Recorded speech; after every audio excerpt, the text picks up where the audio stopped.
Então, bom dia. Edição da Cor do Dinheiro no dia 13 de maio do ano da graça de 2020. Hoje, com um cenário diferente, não propriamente estantes, não concorro no... Aliás, não estou no concurso das estantes, mas com o enquadramento da minha sala. Bom, por onde é que eu vou começar hoje? Olha, vou começar por dizer que provavelmente desde ontem à noite muitos de nós gostaríamos de ter passado por Fátima. Não passámos por causa das circunstâncias. É só para recordar que acho que a Igreja Católica teve muito mais juízo do que os partidos, do que as forças sindicais nesta data. É bom registar isso. Vamos então ao período de ordem do dia, porque a agenda de hoje é muito extensa e mesmo assim eu suspeito que alguns assuntos, para ficarem bem analisados, vão ter que passar para amanhã. Nomeadamente uma entrevista que o Presidente do Mecanismo Europeu de Estabilidade, aquilo que eu chamo o Fundo de Socorro do Euro, deu a 5 agências internacionais, onde chamou a atenção para alguns aspectos particulares da utilização de fundos do próprio mecanismo, do próprio MEE, Mecanismo Europeu de Estabilidade, e que vem pôr a nu a estupidez de alguns dirigentes europeus, entre os quais Portugal, não é? Sobre a utilização de fundos do Mecanismo Europeu de Estabilidade. Mas a isso chegaremos daqui a bocadinho. Isso é tão sério, e a entrevista é tão boa, tão interessante, que eu, se não conseguir analisar isto tudo hoje, vou falar nisto hoje, mas se não conseguir analisar tudo, prometo que amanhã voltarei ao assunto. Um alerta: amanhã vamos ter um Mel Talks. Vai ser com uma pessoa que já passou pelos jornais. Obviamente vamos falar de imprensa. É a altura de começarmos a falar de imprensa e do papel que a gente tem na sociedade. O que devíamos estar a fazer, o que deixámos de fazer e o que devíamos fazer. Vai ser com uma pessoa que já passou pelos jornais. Eu não vou dizer já quem é que é. Amanhã dar-lhe conta disso. Mas o Mel Talks vai ter lugar amanhã pelas 17 horas. Vamos então ao programa de hoje. E vamos começar, como eu dizia há bocadinho, pelo período de ordem do dia. Para referenciar o quê? Olha, deixa-me ir aqui, estava aqui a ver a entrevista do Klaus Regling, precisamente. Vamos começar pelo Montepio, Associação Mutualista. Ficámos a saber nos últimos dias, eu já podia ter comentado isto antes, mas não o fiz propositadamente, porque já alguns espectadores me tinham alertado. Eu confesso que à primeira isto me passou. A Associação Mutualista Montepio contratou o Dr. Paulo Pedroso. Eu sou daqueles que nunca achei que devêssemos assassinar a imagem de Paulo Pedroso por tudo aquilo que se passou. E, portanto, para mim, os tribunais são o órgão máximo que define aquilo que é o comportamento das pessoas. Portanto, sempre deixei isso de lado. Mas a mim o que me faz impressão é que porque é que quando certas instituições precisam de contratar pessoas ou ir buscar pessoas, porque é que normalmente fecham tanto esse círculo de contratações?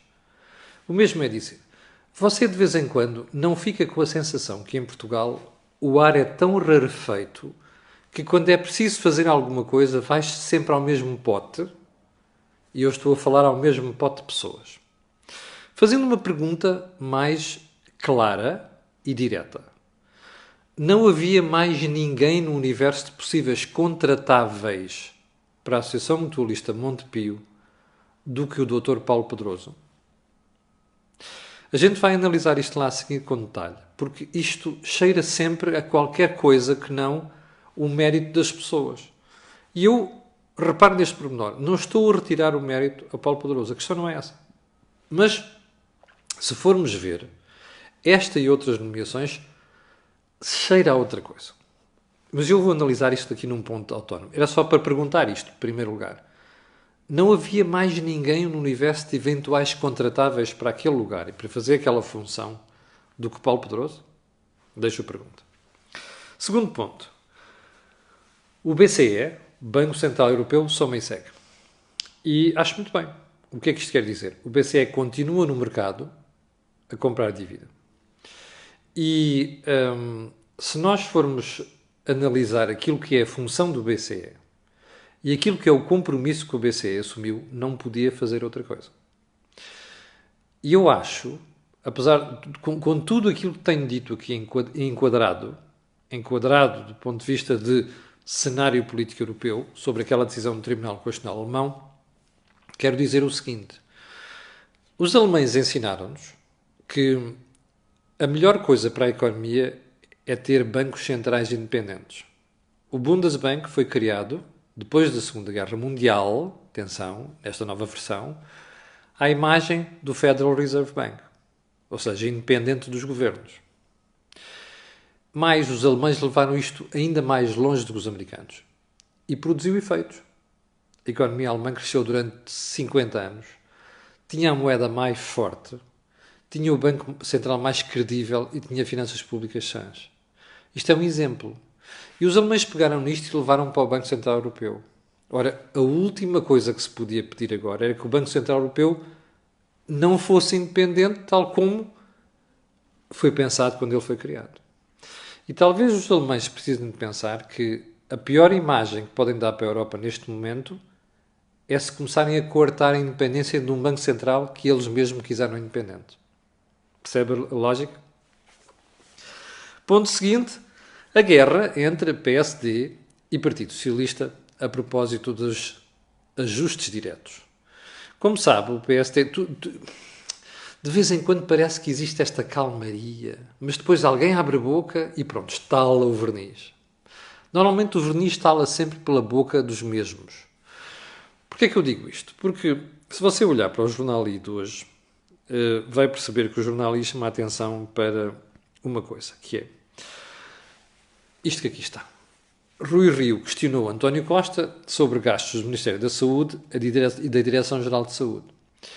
E os deputados socialistas contra-atacaram com compras da Câmara Municipal de Cascais. Portanto, o Presidente da Câmara Municipal de Cascais, Carlos Carreiras, que é do PSD. Bom, isto parece aquela coisa dos recreios, não é? Quando alguém diz assim, epá, tu és um pulha, pá, fizeste isto, e a outra pessoa, em vez de rebater aquilo que está a dizer, que está a ser dito, diz assim, e tu ainda fizeste pior, tu és um sacana, pá, perdoem-me as expressões, não é? E, portanto, aqui não é saber se fez ou não. A disputa não é perceber se está correto ou não está correto. A disputa é quem é o maior sacana do bairro. Está a perceber? Quem é o maior pulha, quem é o maior corrupto ou outra coisa qualquer do bairro. Este nível de discussão chegou a este ponto. Ora, isto é lamentável. Não só por causa do finger pointing, és tu, não, és tu, e não sei das quantas, que isto é de nível de garotos, mas é porque depois o problema principal, que é saber se aquilo está correto, se cumpriu a lei, se foram atingidos os objetivos, ou seja, a análise principal fica por fazer. Isto não serve a ninguém.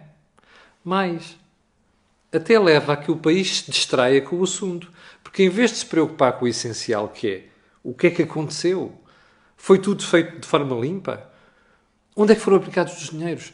Faz sentido, por exemplo, uma pergunta que eu pensei que não fiz aqui porque pensei que era fake news, que era a história de uma adjudicação de 9 milhões de euros a uma empresa daquele antigo presidente da ANF, que foi candidato à Câmara de Cascais, curiosamente pelo Partido Socialista, onde se dizia que era por causa da urgência, mas afinal as máscaras, ou lá o que é, só são entregues em 2021. Estas coisas cheiram mal. Não é? Pode ser que não haja nada por trás, mas convém, porque não é normal e não é lógico, não é credível. Isto tem que ser questionado. Ora bem, é isto que nós temos, é com isto que nós temos que preocupar. Não é com, epá, tu és isto, não, tu és aquilo, epá, não, tu és pior do que eu e fizeste aquilo e o diabo 4. Isto é coisa de garotos. Ponto seguinte. Deixa-me ir aqui à agenda, que é para não me escapar. A reabertura dos lares e responsabilidade.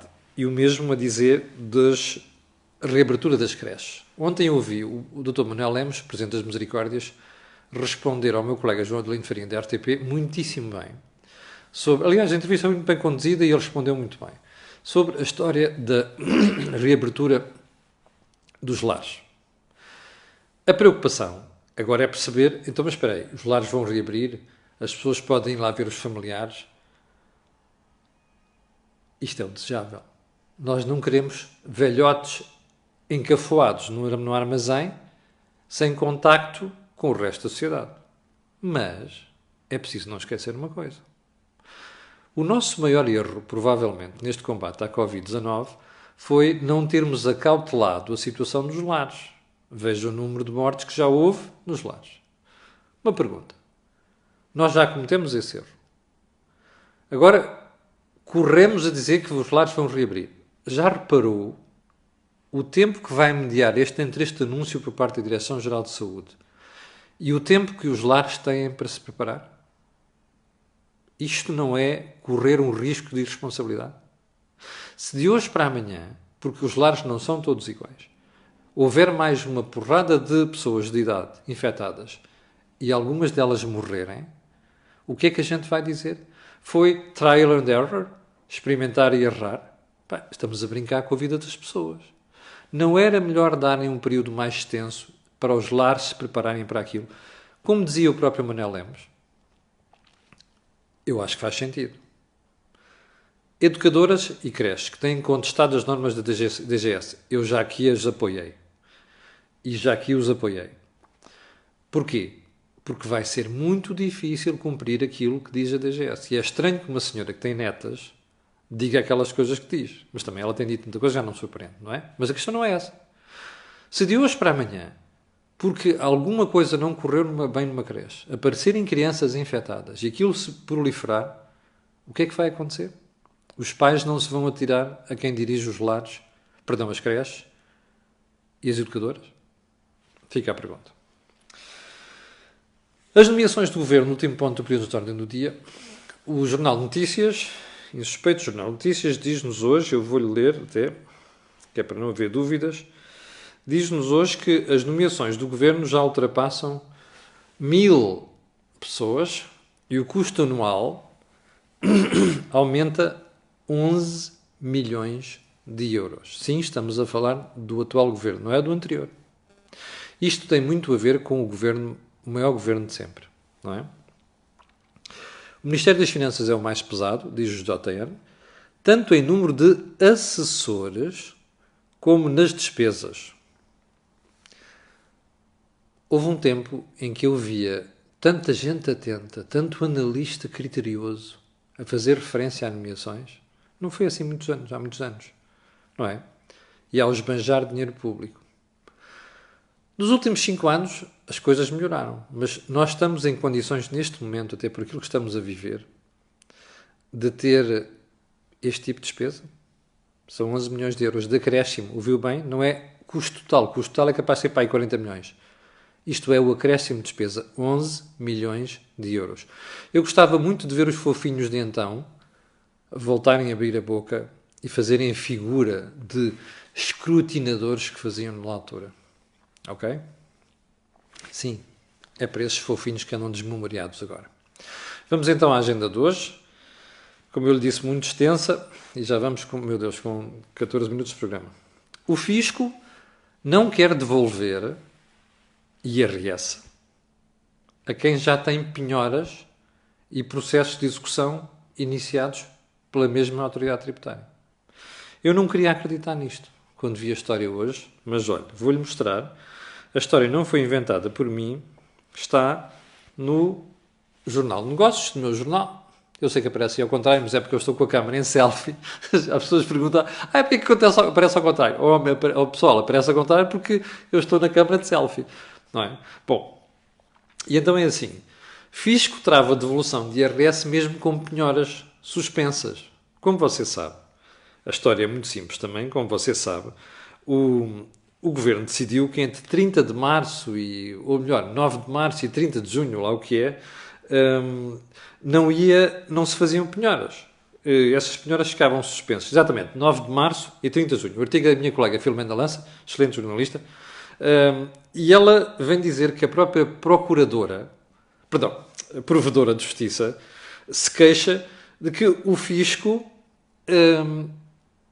continua a desrespeitar normas que o próprio Governo criou. Ou seja, o regime especial, que é o que está em vigor entre 9 de março e 30 de junho, diz que quaisquer atos a realizar em sede de processo executivo, ou seja, executar, designadamente os referentes a vendas, concursos de credores, entregas judiciais de imóveis e diligências de penhora, pior seus atos preparatórios, estão suspensos. Bom, eu já não vou à história de quando a gente falava com o fisco, percebia que havia diferenças entre o entendimento do fisco e da segurança social. Vamos ficar só pelo fisco. O próprio processo de esclarecimento por parte da autoridade tributária nem sequer é claro, porque deixa ficar assim umas coisas no ar. Bom, o que é que está a acontecer? Como diz a provedora, apesar das penhoras estarem suspensas, isto quer dizer que as pessoas que têm direito a devolução, por exemplo, de IRS, não podem receber. E até a própria compensação de dívidas. Imagine, a pessoa é credora de alguma coisa, mas deve dinheiro ao Estado. E tudo isto podia ser feito de forma automática. Até isto está pendurado. E o mais interessante aqui é, como você viu no próprio Jornal de Negócios, a autoridade tributária alega que não pode fazer nada. Percebe? Está aqui escrito. É a própria autoridade tributária que diz assim, espera aí, está aqui um problema, mas nós não podemos fazer nada. Aqui, orientações contraditórias. Pá, Nossa Senhora. Ao ponto que a gente chegou. Você lembra-se, quando você ouve um governante, é sempre elogios à administração pública em geral. É sempre os gajos maravilhosos, fazem tudo e não sei das quantas. Mas depois nós vamos ver, e acontecem os atrasos da segurança social que a gente conhece, e vê coisas destas. Pá, diga uma coisa. Motivar uma força de trabalho da administração pública não pode passar por passar a vida a fazer elogios. Quando houver corrigir coisas, elas têm de ser corrigidas. Ainda que isto doa a intervenção depois em certos setores. Isto é intolerável. Percebe? Isto é inadmissível, porque depois não serve para nada estar então o regime especial em vigor entre 9 de março e 30 de junho.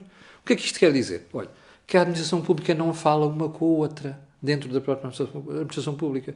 Quer dizer que às vezes faz-se uma norma para este departamento, mas depois esquece que no outro lado é preciso atualizar ou comunicar ou dizer isto é para vocês também. Isto é a imagem da administração pública portuguesa. É aceitável? Não, não é. Isto é a vida dos cidadãos que fica em causa. Porque senão passamos a vida...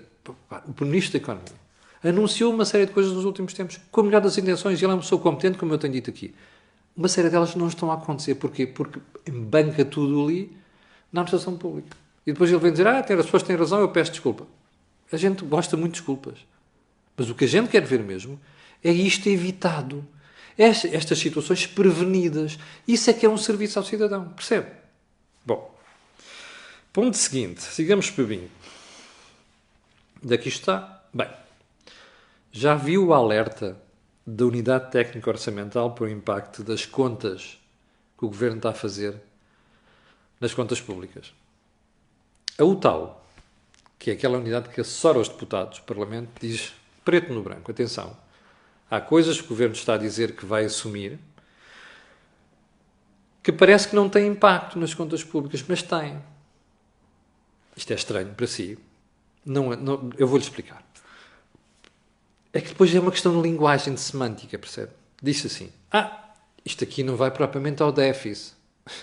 Who the hell cares?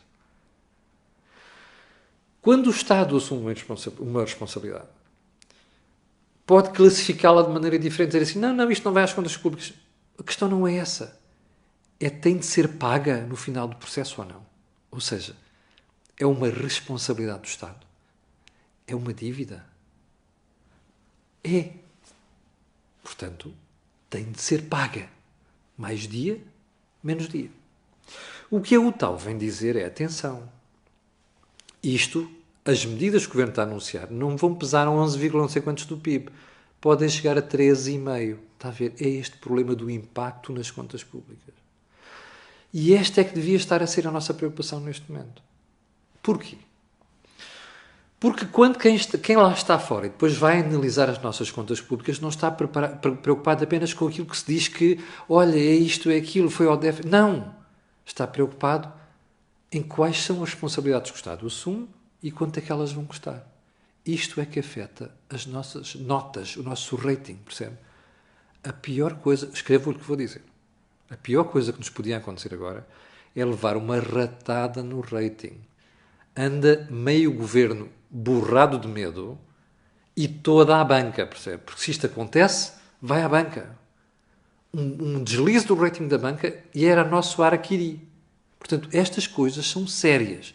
E são tão sérias que eu tenho uma pergunta para lhe fazer. Você já percebeu que eu ando aqui a dizer há semanas que o Ministro das Finanças está com cara de deprimido. Pois está. E sabe porquê? Por causa disto. Aquilo ainda é que conversa. Estamos a fazer o contrário da austeridade. Bullshit. Ok? Não vai haver austeridade. Bullshit ao quadrado. Percebe? Depois é isto. Ele já percebeu que isto vai ter um impacto elevado. Sim, Centeno já percebeu. E de tal forma percebeu que ontem, não sei se de forma desastrada ou não, numa entrevista à TSF, deixou escapar algumas pistas. Porque ele diz a uma certa altura assim, bom, o impacto na despesa, perdão, na receita fiscal, provavelmente vai ser superior àquilo que a própria Comissão Europeia está a estimar. O que é que a Comissão Europeia estava a estimar? Qualquer coisa como 5,6, à volta de 6 mil milhões de euros. Centeno diz que aquilo pode chegar aos 10 mil milhões de euros. Ouviu bem a diferença? Quase 5,5 milhões de euros. Não foi 6%, é menos do que isso. São quase 5,5 mil milhões de euros. Diferença. Já imaginou o impacto no déficit orçamental? Quanto é que estava a prever de déficit? 6,8? Uma coisa parecida. Bom, se calhar o déficit de 2020 vai ficar mais próximo de 9%. Ou eventualmente um pouco mais elevado. O que é que isto quer dizer? Aquela coisa das responsabilidades. É que nós vamos ter que cobrir esse déficit. E como não podemos imprimir moeda, que seria um disparate de toda a maneira, a solução é, vamos pedir dinheiro emprestado. Aqui cai, havemos de falar sobre isto daqui a bocadinho ou amanhã, que é a história da entrevista do Sr. Klaus Regling. Nós vamos ter que pedir dinheiro emprestado. E aqui é que começa o problema. Porque de repente a dívida salta de 118 para 130 e a gente pensa que vai ficar aqui, não fica, vai para os 135. Lembra-se daquele ano terrível de Vítor Gaspar, em que ele falhava as previsões, porque depois a economia ia caindo e aquilo, a receita fiscal ia sendo cada vez mais baixa. É exatamente o que se pode passar aqui. De repente, de um momento para o outro, a gente dá um pulo desgraçado. Lá se vai a teoria das contas certas, não é? Contas incertas, como a gente denunciou aqui durante estes anos todos. Este é que é o problema. Portanto, está a ver o imbróglio que a gente tem pela frente. Isto que nós estamos, estes dados são factos, até o próprio Ministro das Finanças admitiu, como eu lhe disse na entrevista à TSF. Já imaginou o impacto disto na nossa vida? Porque a dívida vai ter que ser paga. O ponto é esse, percebe? Bom, isto desqualifica como austeridade, é isso? Pois, se calhar o Dr. Costa e o Dr. Mário Centeno vão ter que reinventar ou reescrever o conceito de austeridade nos dicionários de português. 5.5. A FER Novo Banco. Parece que não nos livramos da FER Novo Banco. A Catarina continua com aquela conversa do não, isto não é um lapso de comunicação, é uma coisa mais grave. Eu vou-lhe repetir o que disse ontem. Catarina Martins, Francisco Louçã, toda aquela gentinha do Bloco está aterrada porque apoiaram a solução de venda do novo banco. E apoiaram a solução que tinha lá uma garantia pública de 3,89 mil milhões de euros. Percebe? Das quais o novo banco já foi buscar 3 mil milhões. E vai buscar os outros 900 que faltam também. Próximo ano. Pode ter a certeza disso. Bom. E continua com esta conversa. Mas o mais interessante aqui agora é começar a questionar outras coisas. Ontem, Mário Centeno admitiu que tinha havido um problema de comunicação entre ele e o Primeiro-Ministro. A pergunta que eu vou começar a fazer já é esta. Houve mesmo? Houve mesmo? Eu sei que António Costa não é um tipo dado as contas públicas, não sabe suficientemente de finanças públicas, nem de economia, não sabe mesmo, percebe? Ele, a única coisa que fez na vida foi ser advogado aqui e ali, dirigente partidário, e não sabe nada daquilo, não é daqueles que estudou a matéria. Agora vai fazendo um esforço outro, mas ele não sabe do assunto, percebe? O Primeiro-Ministro não percebe nada daquilo. Mas quando o Primeiro-Ministro assinou aquele contrato de venda do novo banco ao fundo Lone Star, sabia muito bem o que queria dizer aquela garantia de 3,9 mil milhões de euros. O Primeiro-Ministro está farto de saber que o Estado não pode deixar de pagar aquilo. Pode ter vindo aqui há uns meses no Parlamento dizer assim, todo apertado pela oposição, nomeadamente pela extrema-esquerda, a gente vai mandar fazer uma auditoria àquilo, mas não é de agora, é dos últimos 18 anos, para tudo. Essa auditoria não suspende os pagamentos, percebe? Isto é que é chocante. António Costa sabe disto. Como Mário Centeno sabe. A figura que eles fizeram no Parlamento há 2 meses, quando disseram nem mais um cêntimo enquanto isto não estiver apurado, não é verdade. O que foi assinado em março de 2017 é para cumprir. E o que foi assinado é só isto. O Estado, conforme os ativos problemáticos no balanço do novo banco, se eles afetarem os rastros de capital do banco, quem vai cobrir isto é o Estado. Está lá escrito. António Costa ordenou aquela auditoria, onde está lá a malta da Deloitte, ou quem é que é, e mais não sei quantos, e mais a Vera de Almeida, advogados. Esta malta que está lá é fazer uma auditoria que não tem nada a ver com os pagamentos, percebe? Não podem suspender. Isto foi uma ficção que o Governo arranjou aqui há uns meses na Assembleia para calar a boca à oposição. Não funciona. O que Mário Centeno fez está correto. Falou o Primeiro-Ministro ou não, eu tenho as muito maiores dúvidas. E vou-lhe dizer mais. Eu tenho muitas dúvidas que o Sr. Primeiro-Ministro não soubesse da transferência dos 850 milhões de euros. Ou o que quiser, percebe? Foi a parte que o Tesouro entregou ao Fundo de Resolução. O Fundo de Resolução tinha o resto em carteira. Não é? Menos aqueles 2 milhões dos bónus que já falámos aqui. Este é que é o ponto. Eu tenho cada vez mais dúvidas que Mário Centeno não tenha informado António Costa. Mas agora a questão já nem é esta. Imagine só. O que é que eles fizeram? Provavelmente fizeram ali uma ginga-joga para fazer aquela figura. Está a perceber? E desviar as atenções, porque eles já sabiam que a conversa ia toda ser à volta disto. Está a perceber? Este governo tem um spin desgraçado. E como diz o Joaquim Aguiar, às vezes olhamos para um palco e precisamos de ver onde é que estão as luzes, onde é que estão as sombras. Deixem onde estão as luzes, que as luzes estão intencionalmente viradas para um sítio para as pessoas, para misleading people, não é? O que interessa é olhar para as sombras, está lá, a podridão todas nas sombras. A podridão aqui é esta. Mário Centeno ensaia com António Costa esta história de falha de comunicação e o pessoal vai todo para ali. Vejam como a posição caiu toda ali. Até a extrema esquerda. E depois estão as sombras. O que é que está na sombra? O contrato assinado em 2017, que é o Estado tem que pôr lá a massa, percebe?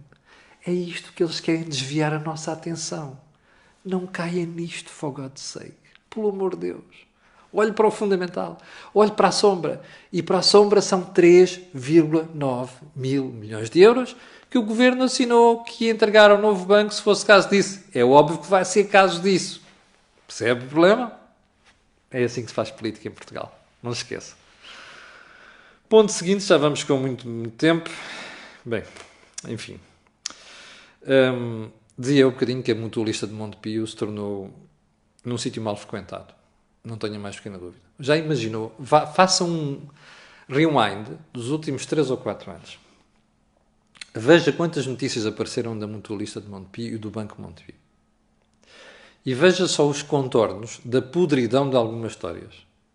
Bom, este último episódio da nomeação de Paulo Pedroso, além daquela pergunta que eu lhe fiz há bocadinho assim, não havia mais ninguém? Suscita outra questão. E qual é essa questão? Muito simples. Porquê é que a Associação Mutualista Montepio e até o banco são cada vez mais considerados, em certos meios, um sítio de traficância, de socialismo? Tráfico. Traficância, tráfico. Não é tráfico no sentido, obviamente, literal da palavra, não é? Que é até para não haver aqui processos. Isto é um sítio cada vez mais mal frequentado. Eu, se estivesse na Associação Mutualista de Montepio e no banco, depois da carrada de péssimas notícias dos últimos anos, a última coisa que faria era estar a fazer nomeações, escolhas e decisões polémicas que suscitassem dúvidas sobre aquilo que está a passar. Percebe? Que suscitassem dúvidas sobre as reais intenções das pessoas que estão ali.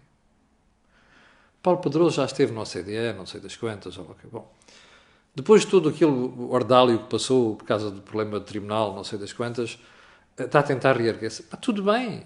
Agora, caramba, quem vai escolher pessoas para estes lugares? Por favor, alargue o seu horizonte. Olhe, contrate um headhunter, está a perceber?